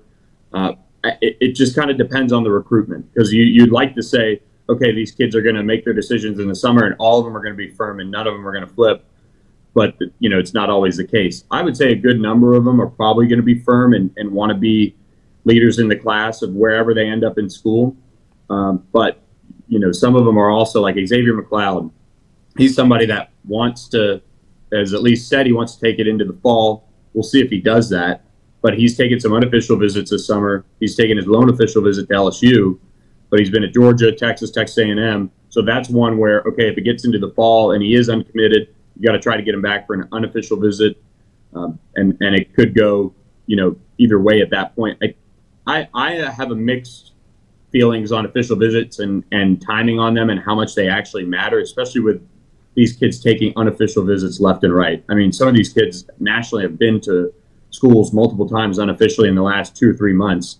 And it's just kind of a wild west of unofficial visits and, schools wanting to hold them. It's kind of wild, just the landscape of that and how they have developed over the years. So it's honestly a mixed bag on how to view official visits and the timing.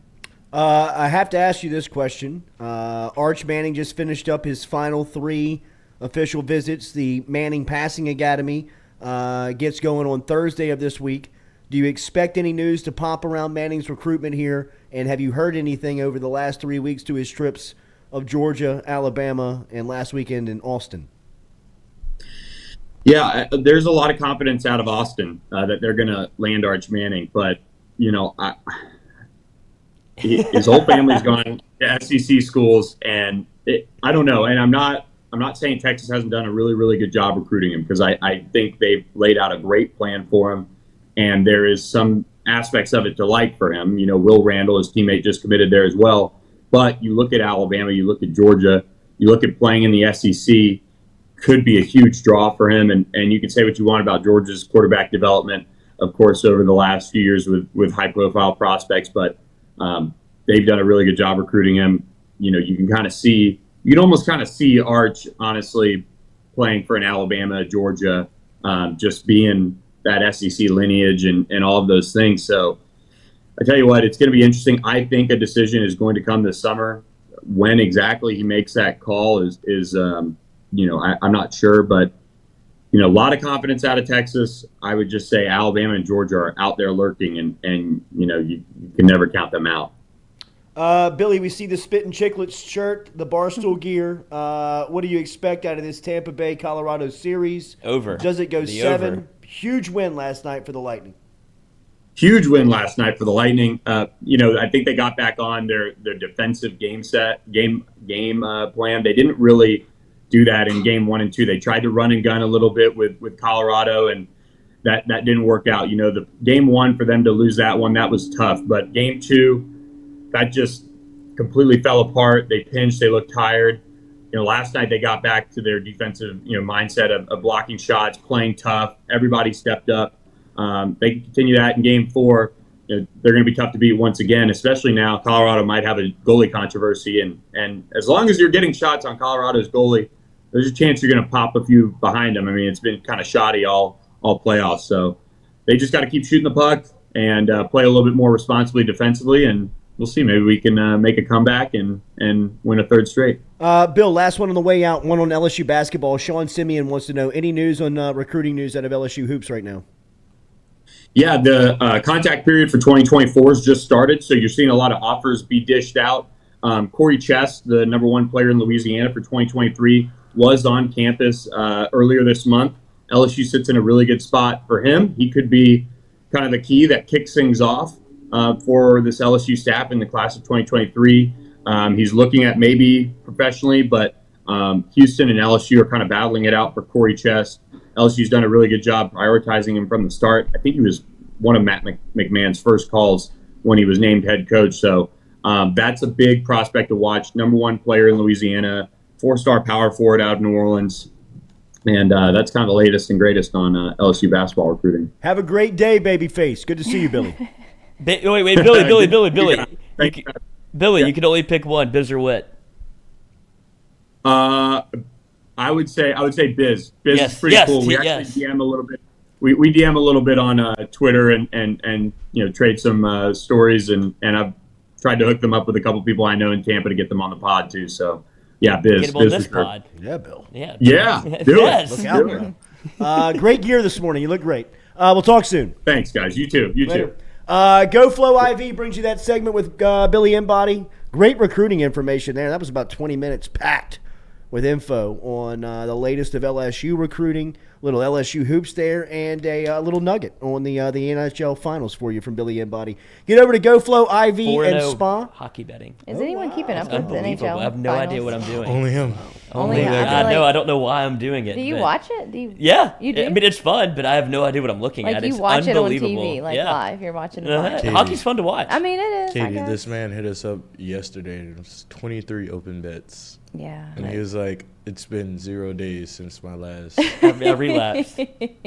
Problem. It's a problem. It's not a problem. It's not a problem if you're winning. I'm just Is it an investing. addiction? What's the gambling number? 1-800. You just went from it's a problem, it's a problem, it's not a problem. Yeah. It's a huge problem. That's an I don't addict. think about That it. I'm is not thinking about it. That is You're a not huge a- issue. Yeah. When you say it's not- It's not a problem. It's not a problem. It It's might be a fine. problem, Yeah. but, you know, I mean, I've got it wrangled. Do you feel like you do? Could From you rehab. stop? Could you stop betting? No. Okay. I don't want to. Okay.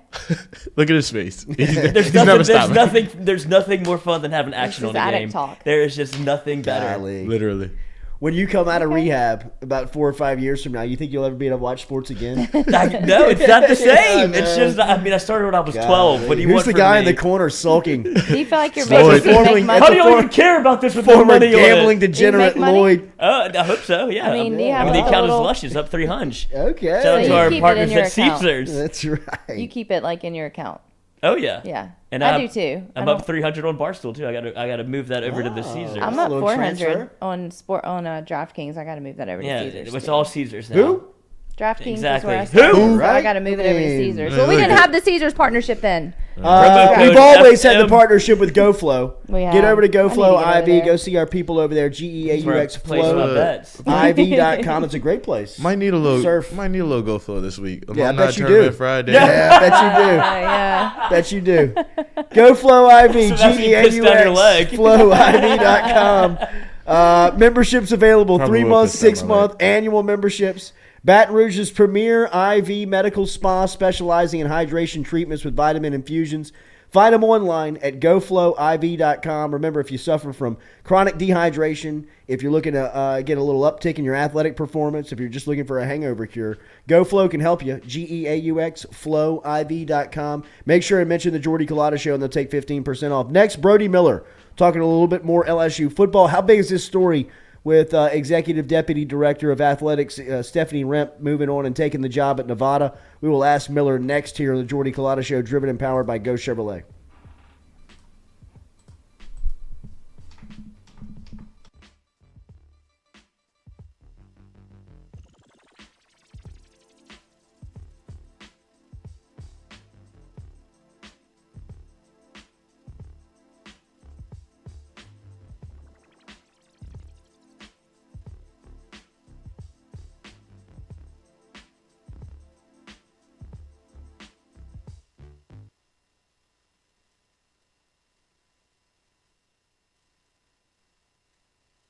Go Chevrolet is proud to announce Go Express Auto Sales, the new used car lot located in the capital city of Baton Rouge, Louisiana, at 11522 Florida Boulevard. Go Express Auto Sales is online at goexpressautosales.com, or you can search them on Facebook and social media at Go Express Auto Sales, the newest addition to the family of Go Chevrolet. Remember, Go Chevrolet is located down in Laplace, Louisiana, but now welcoming aboard Go Express, the new used car lot located in Baton Rouge, Louisiana at 11522 Florida Boulevard.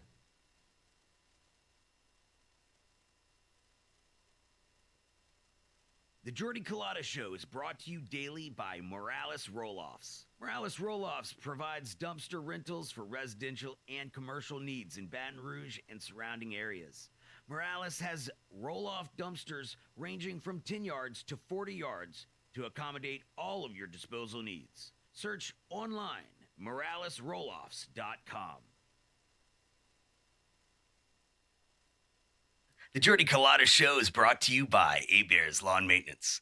Commercial or residential, A-Bears Lawn Maintenance is ready to work. A-Bears can tackle all your homeowners association requirements. Call Blake at 225-485-8022.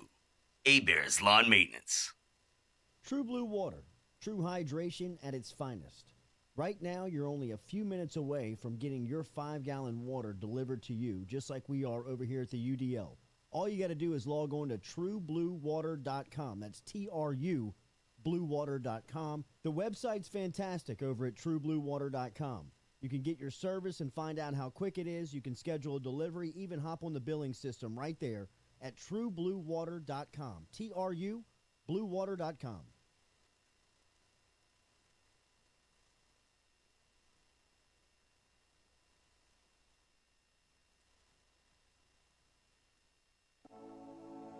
Looking to book a dumpster but no idea how? We've made it quick and easy for you. Check out our website at moralesrolloffs.com. Let Morales Roll-Offs know your desired delivery date, and finally, provide your contact details. To make payment, look out for an email invoice with all your booking details. On delivery day, our driver will notify you through text and email that your dumpster is ready and on the way. Now you know how easy and convenient it is. Call Morales Roll-Offs at 225-427-0000 for your dumpster.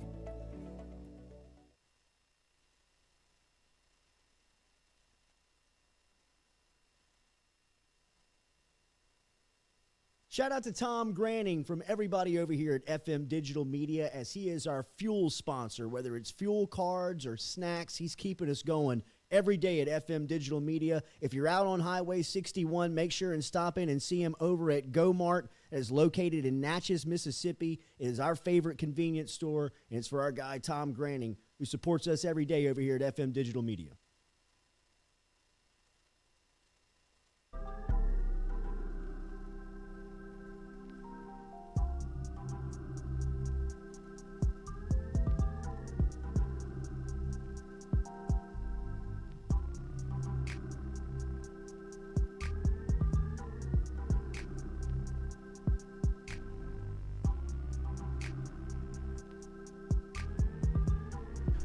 Welcome back here to the Jordy Culotta Show. Driven and powered by Go Chevrolet. Remember our friends over there at GEAUXChevrolet.com, GoChevrolet.com. Billy Embody, great stuff, talking the latest on recruiting. It is right now recruiting season, as you heard Embody talking about all the evaluations that's going on for LSU football right now. They are handing out offers. They're evaluating talent throughout camps. They're looking at future classes right now. He broke all of that down in our last segment. Remember, you can check all of it out. Brought back to you by RMB Builders. Let's jump to our next insider, and that is Brody Miller from The Athletic. He covers LSU. Very inside. Yes. He knows everything now. He is. He's Sorry, one of the Brody. best. You've got to get your subscription over at The Athletic, and rocking a new look here on this summer day. Welcome in, Brody. Good to see you, buddy. Call us on Rooster. He's still laughing. Good to see you guys. Wild Yeah, color. I'm rocking a little bit of my Top Gun love here. Yes. I shaved this as a joke yesterday, and then I came out, the shower, and my girlfriend shockingly was like, "I don't Good. hate it," and I'm like, Right. "I am gonna ride that towel every and get your second I nuts can." over here. Nice. Yeah. a Until little I Brody. get laughed out of a room, which I might be already on this Nope. show, I like I'm it. gonna let it ride. So thank you. I Yeah, needed that. I like Nope. it. So yeah, I'm gonna let it go. You know? We're unanimous. We're a go, bro. Yeah. Keep it. Yeah, Roll with Brody, it. I need some I've people wanted in one my camp. entire life. I've wanted one my whole life, but I can barely grow a beard. So this is the closest I've ever gotten nice. to really being able It's to. always a good day. That happened for Yep. me at 14. Did you want a medal? That's so No, cool, no, Jordy. no. God. Yeah. I don't. But I mean, my disciplinarian was telling me to shave in 8th grade. I thought it was I thought it was kind of like welcome to manhood. Brody, we talked about the story with Stephanie Remp early on. This is a huge story for LSU athletics. I think anybody who has covered or followed LSU sports, you get an idea of what she means overall to the department. She's had her hand in everything of every new personnel that has come through there and a lot of the policies and procedures that have been put in place over the last 4 years. What do you make of this story? Yeah, I always go back to Scott Woodward's first press conference ever at LSU, and he told everyone, he said, as an athletic director, I view myself more as like an executive producer in Hollywood. And he talked about, like, I like to put the pieces in place and and I think as we've gotten to know the Woodward regime more the last 3 years, I think a lot of what he's alluding to is Stephanie Remp. I mean, it's not a secret. Stephanie Remp ran a lot of that athletic department, and that's not a dig at Woodward. That's what he thinks he's very good at, and that's kind of how he delineates. But Stephanie Remp is involved in almost everything. I mean, she in a lot of ways was like another athletic director. And I mean, you go back to every coaching hire, we can get into that, her large role there. But, every problem that came up, whether it be the issues with diversity in the athletic department and the issues with handling of social justice. She was the one putting together the racial climate survey and launching, more of a diversity program in athletics. That was this huge ordeal at LSU and the behind the scenes.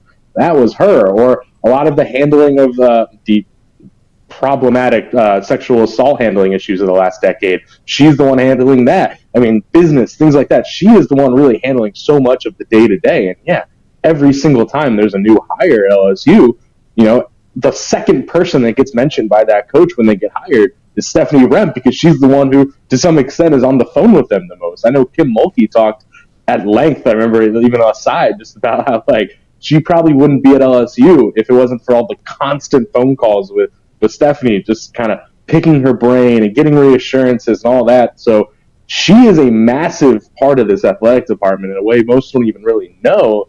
And, this is, again, Scott Woodward is a very good athletic director. I am sure he's going to hire someone very good and they're going to be fine.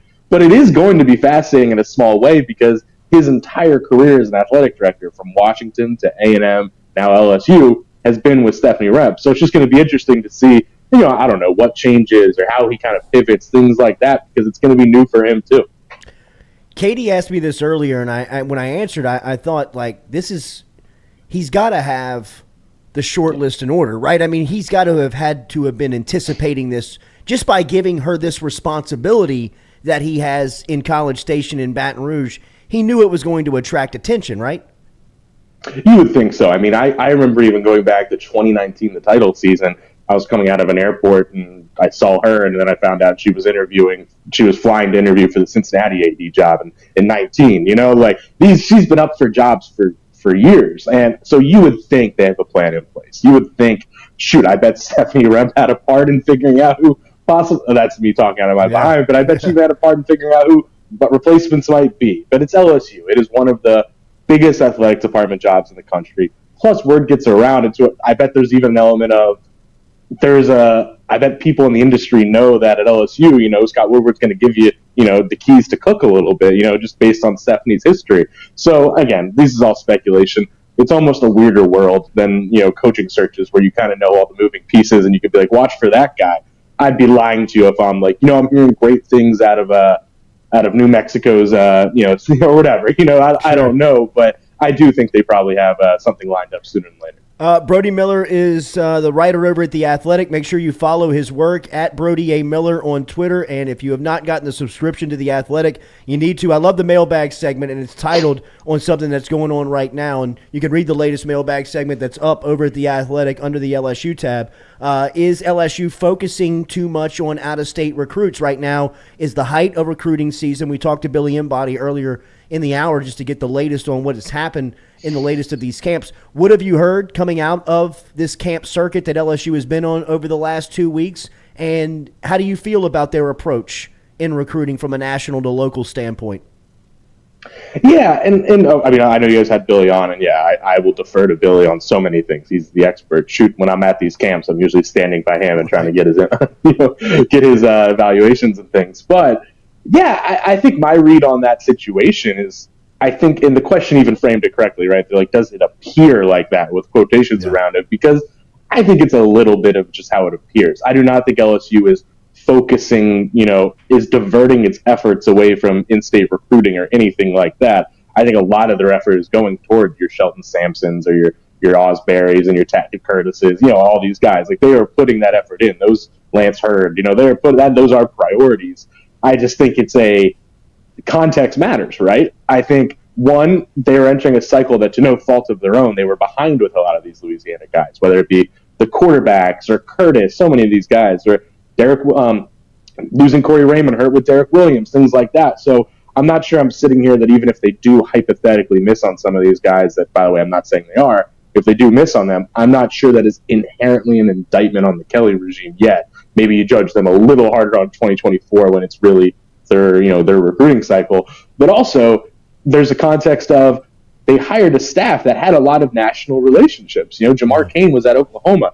He's been recruiting nationally on the D-line at an elite level, man, for years. So when 2023 came around, he had those relationships. You're not going to just deny them. Or, a quarterback, okay, you're not getting any of these top two guys. Joe Sloan has done a really good job of building relationships nationally, or Robert Steeples, his relationship in the Midwest, Mike Denbrock. So I just think the context matters, that it's not like LSU is like, we're skipping Louisiana. The sense I get is they're also just tapping into good relationships they have for guys they think they have a chance with, and they're absolutely putting their focus on Louisiana. And shoot, I might find out I'm wrong about that, but that's just the sense I've got. Yeah. Would it be fair to say that this year might be an anomaly for what LSU is doing in terms of, like you said, they're bringing in a whole new staff where they already had relationships in recruiting, and that you would expect them to pick the cycle up and kind of build the fence, as a former coach like to say, around Louisiana? That's a really, really good question, because I think to some extent they do. I mean, LSU, Ogeron had success with this too, right? It is a national brand, and I think they are tapping into that. And I do think they do see value in having a staff that, yes, has 4 or 5 Louisiana experts, but also has 4 or 5 guys that really own other areas around the country too, at the point we mentioned, whether it be the Midwest or the West Coast. Like, you do want a little bit in the middle, probably, right? So I think the answer to your question is, yeah, it might be a little less national focus in the future. I think that's fair, but I don't think they want to punt on those kind of relationships they're going to develop, because I think they see the value in both. Because, yeah, there are going to be years like this year isn't necessarily an amazing D-line here in Louisiana, so you need to be able to figure other things out. So I think the middle ground is the coward answer there. We had Joe Sloan in the studio last week. He sat down with us for nearly 45 minutes and really gave us some in-depth on where he's come from, his expectations for this LSU job, and the quarterback room. You had a really in-depth piece on him, a really great read over at The Athletic. What'd you learn about Sloan? What does he add to this staff, in your opinion? He's the mayor, man. And that's a lot of what the story tried to get into, is like, it's just funny how much this new coach at LSU, but he's obviously not new to Louisiana, they literally call him the mayor or the politician. Like, this guy just knows everybody and has relationships with everybody, which is even more impressive because he's a guy from Virginia and went to ECU. I don't think he came in Louisiana Tech in 2014 and has become a really well-connected Louisiana guy, not just a quarterback, positions all around.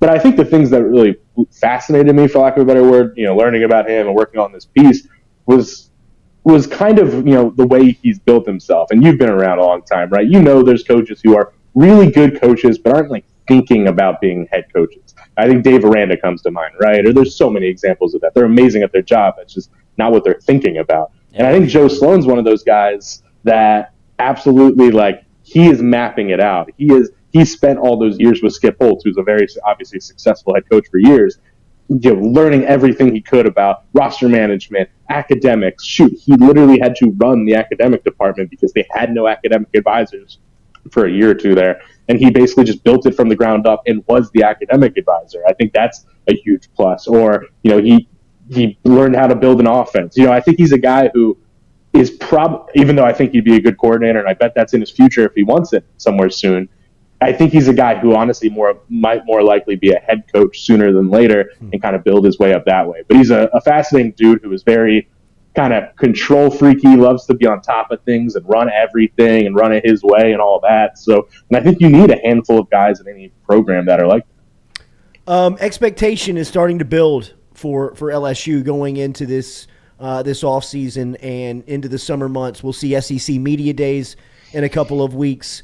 What do you anticipate the expectation to be for LSU once the entire media from the conference is surrounded by one another? Have you thought where you would place your vote? I guess it's still a couple of weeks out, but where LSU would kind of fit into the pecking order of the SEC West at this point going into next year?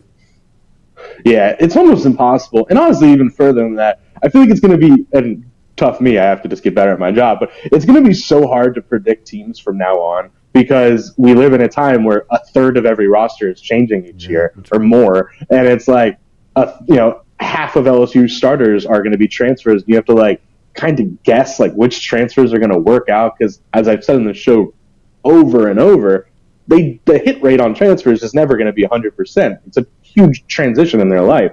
There's going to be some weirdness there. So I've been over and over saying I think LSU is good enough on the right day to beat anyone except maybe Alabama. They have that top talent, and they have the depth issues that or the the uncertainties, things like that, that also you're going to lose some games on the wrong night to a Mississippi State or something. So I've always said I think 8-4 is the right expectation. If you win 8 games after 2 years of 11-12, that's a pretty good sign. I think that's a sign that you are headed the right direction. Next year could be even better.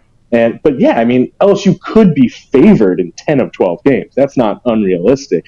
So if you ask me where I'd put them in a pecking order when we're putting our votes for the SEC West, I think in my gut I put them after A&M. I think it goes Bama, A&M, LSU, but you could totally convince me that Arkansas is going to keep that rolling. They have a really deep roster this year, things like that. I just think LSU is going to be volatile, not in a bad way. Just it's going to be a little, really high highs and some frustrating weeks. Who do you bet they take?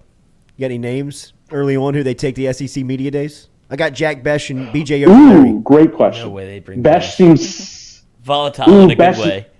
No, you're right. Yeah, Besh. Yeah, that's fair. No comment. That's a great question. I think they trust Brennan a lot, but then you bring Brennan, it comes with the question open of, yourself up. You're in a 3-man quarterback competition. Right. Ooh, that's so good. I'm going to say Mike Jones. That's a good one. That's a good one. But you can't go all defense because Ollie Gay would make a ton of sense. Yeah. I think Ollie Gay's probably even more likely than Mike Jones. Ooh. Austin Deculus. Offensively, just let him go. Let's let Liam Shanahan get back out there, talk again. Offensively, I think I'm gonna say Miles Brennan. I just think they trust him to handle that. But man, that is a great question. Enjoy the rest of the day, bro. The stash looks great. I would maybe go one more button unbutton for lunch. Yeah. Just say, I mean, to be fair, the way my camera is low right now, so it looks even lower than it is. Yes. One more button. One carpet more match button. The drapes. One more button. One more button. The best part is I'm dressed like summer, but it's 110. I'm not leaving the house. So who am I kidding here? Board shorts. Thanks, guys. Later, buddy. See ya. He's like, bye. Don't ask me more questions. Stop telling me to take Brody my Miller clothes from The Athletic. Get your subscription today. Read his work. It is fantastic. And remember, daily, we are brought to you by our friends over Only at Barker. Yeah, right. Barker Brothers Plumbing and Works. Get in touch with Barker Brothers Plumbing and Works. Number 1 and the number 2 business. They can help you out in all works of plumbing, industrial, commercial, residential. Get in touch with them today. Only way to do that is to dial in the number 225-776-2431. Remember, if you mention the Jordy Culotta Show, you save yourself 15% on the bottom line over there at Barker Brothers Plumbing and Works. Barker Brothers Plumbing and Works. No social media, no website. Dial the phone number. Store this into your contacts list. 225-776-2431. 225-776-2431.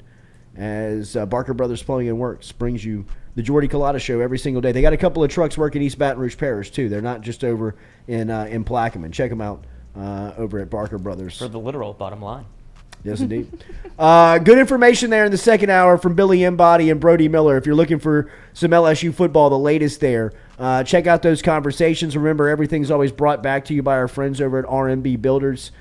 Big week ahead. Of course, the Manning Passing Academy getting cranked up on Thursday. Story of the day is the Stephanie Remp story with LSU Sports, though. Watch out for it. You should be seeing some names start to populate as potential replacements for Remp here pretty early on, as Brody alluded to, and I agree with him, as we pointed out earlier in the show, that you have to imagine that Scott Woodward was anticipating this move and either has a name in mind or has a short list in order that he is going to go down to try and replace this position. This is a huge spot for LSU sports.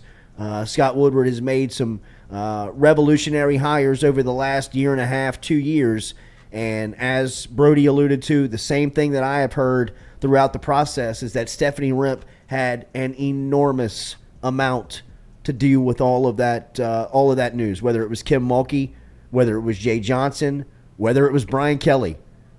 Stephanie Remp had her thumbprints, handprints, fingerprints all over all of those stories as far as having an influence on that. So Woodward can identify, Woodward can handle the political aspect, he can do the relationship building, the day-to-day operations of the LSU athletic department is vacant right now with Remp taking that job at Nevada.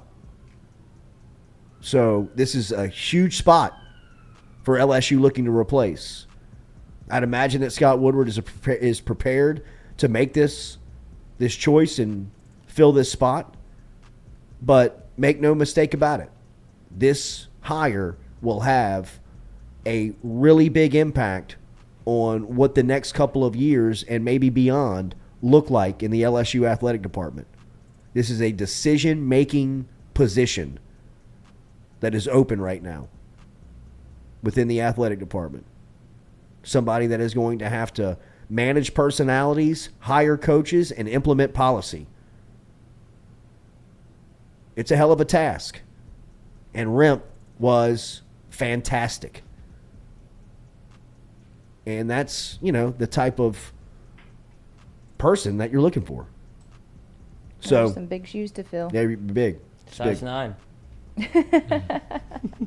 Already put that in the but chat. it's not a hire that like you're gonna be able to judge immediately, right? Like somebody will be named, you'll be like, okay, then you have to dive into the resume. It's not something like They'll be judged. an LSU football head coach where like I know exactly what LSU should be looking for. This is a kind of wait and see and just trust in Scott is how I view it. Because where's our trust Scott how picture? We need that back in out. the watch room. We need that back out. Because it's not there's really, you can know as much as you want about college athletics, and you wouldn't know who to hire in this position unless you're in it. Right. No, and look, man. Like, I don't have a short list. This is a huge deal. It's a huge spot, but he's ready for it. Yeah, absolutely. I mean, just like Brody said, she took an interview at Cincinnati in 2019. When that happened alone, you had to start saying, okay, we got to get ready for this. Right? Because, they're not the only ones taking notice. Somebody else is going to recognize what's going on. And if you continue on the same trajectory, which LSU has done over the last couple of years, from an athletic department standpoint, the football program has suffered since 2019, but from an athletic department standpoint, they have gotten vastly better at the way that they conduct their business, the way that they carry out their protocols, the way that they handle inner workings of the company. And a lot of that is done with personnel, with people. And they've got really good people in leadership roles right now. And Stephanie Remp is a great one to, look at and give example to. What if you're on the list? You got Kim Mulkey hired, so you might as I well. wouldn't want that job. There could be more obvious. They could have been more honest. He's out. Don't know. It's just no. That's too much. That's too much. Excel. You can't turn that off. You Right. can never get away from that. No. There's no. It's a personality trait. You're a doctor. Mm-hmm. You're on the clock 24 hours a day. Yeah, for sure. And you have to be prepared from everything of catastrophe cleanup to personality management to implementing strategy and protocol. The responsibility of this position is enormous. And it's going to go to somebody that obviously has high aspiration in this trade to either run their own department, run a franchise, run an organization. This is the type of responsibility or what you're putting on your resume of what you can do falling into this role.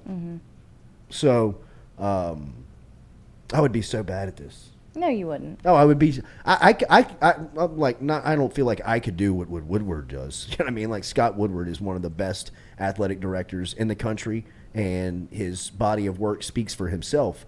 But speaks for itself. But that's the type of leader I would be within an athletic department. I would go out and get the coaches, make sure that everything from a resources standpoint was kept up to speed. But I would need someone in that role. Well, yeah, you have like he to. does, like he has. But I'm not best suited to do it. Like what that responsibility calls for, what that job calls for. Like really, you should do it. You know what I mean? It's your type of personality that they're looking. I'm gonna put an application. Somebody in. that's very OCD. Somebody that's very. Someone leave. Yeah, right. Forget that.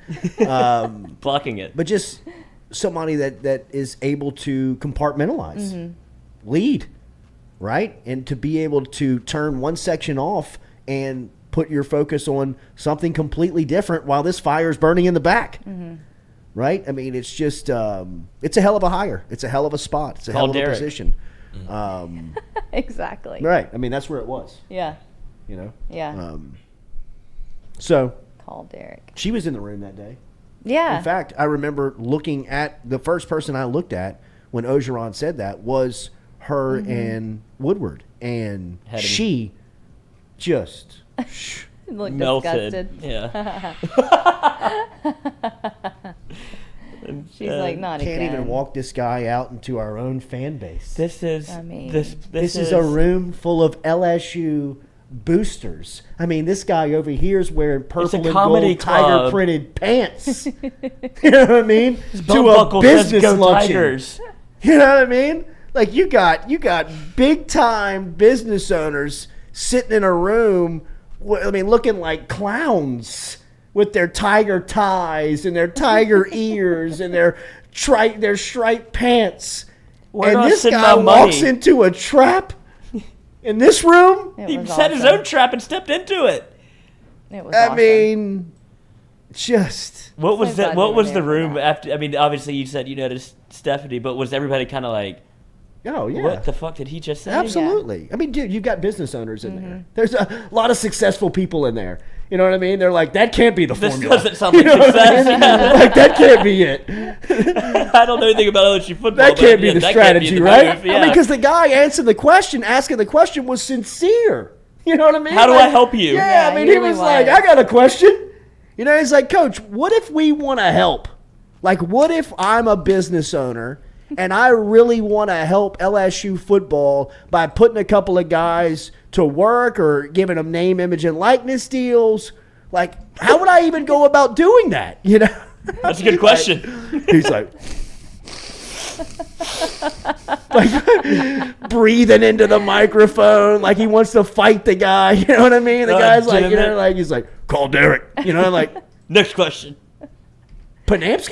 You know, like, I mean, like, what do you mean? You know, it just How's his collarbone? you should just see just Stephanie, just son of a bitch, man. I mean, Cincinnati looks great. good right now. these guys, man.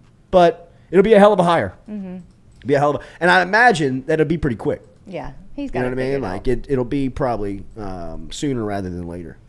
But we must say on the way out, for what Stephanie Rimp has brought to LSU and to the athletic department, it'll be tough to replace. I talked to Kim Mulkey about her in depth about the hiring process that Mulkey went through to get the LSU job. And Scott Woodward was enormous, right? Woodward was the local appeal who made the phone call, who, you know, really green-lit everything, right? I mean, he's the one that says, yes, let's make this happen. But after he gives the green light and opens up the drawbridge to kind of like, you know, bring it on through, I mean, Stephanie Rimp's really kind of the one that's parking it. You know, I mean, she's the one that's really kind of landing it and making sure that everything gets done. I mean, a lot like what Brody was talking about through that Mulkey process. I mean, you know, Kim Mulkey's leaving a job that she had been on for 21 years. She runs Waco. I mean, whatever Mulkey wants, she doesn't even have to ask for. Right? I mean, she doesn't pay for meals. She just runs the town. She's got a couple of national championships. She's been there forever. She loves the place. Female David Koresh. So for her to leave, it was going to take, you know what I mean? It was going to be monumental. It was going to be a deal, an offer that she couldn't refuse. And getting all of those logistics and details worked out once, you know, Woodward says, do you want the job? Yeah, I want the job. Okay, Stephanie, make the job happen for her. And, I mean, she made comments to me talking about Coach Mulkey, about the process of being hired, about just numerous times how impressive Stephanie is at her job. And you got to imagine the people that Mulkey has seen in that role, right? I mean, she's seen countless of ADs and power figures in college sports. Tough to get a compliment out of her for that level. Yeah, I can't imagine. Right? Getting a compliment out of her. Just on that level alone, Yeah. because she's dealt with so much Yes. BS from that department, Yeah. right? I mean, just so much red tape and so much, you know what I mean? Like, Mulkey wanted to make sure she had offices. I mean, when she went and toured, she said, look, this isn't going to work. What are you I mean, doing? not only, you know, I mean, like, respect the Hall of Famer, but we've got to recruit to this. We've got to show people what we feel about our own facilities. I'm not walking any player into this office and telling them we care as an administration about women's basketball, because you don't. Mm-hmm. Look at these offices. It's crap, right? Whole time, Stephanie, yeah. You know what I mean? Like, and look, and it's not hard to say yes. It's hard to say yes and make something happen at LSU. It's easy to say yes. It's hard to make it happen. Mm-hmm. It's hard to make both execute in the same subject, right? Like, Kim Mulkey wants offices. Okay, yeah, we'll make that happen. No. Kim Mulkey wants offices like breaking ground yesterday. Okay, we'll make that happen. Stephanie Remp made things happen. She got people moving. She put people in the right spots. She was the authority for a lot of people who were looking for answers. I don't think that she leaves all of that behind, but you lose that personality. Whoever comes in next has a clear protocol cut out in front of them of, these are the lanes in which you run. They were so well established by your predecessor, by the person that came before you, that laid it all out to show you these are the lanes in which she was sprinting in every single day. And we're hoping, from LSU's standpoint, if you're LSU, not to lose pace by losing her and plugging you in. That's a hell of a task. Because you see the responsibility of what you have to do, but do you have the personality that Remp had to get it done? And by all accounts, everybody who dealt with her, from high-level personalities like Mulkey to people even like Robert Steeples, who made a comment about, the administration and how professional and forward-thinking they are. First name out of his mouth, Stephanie.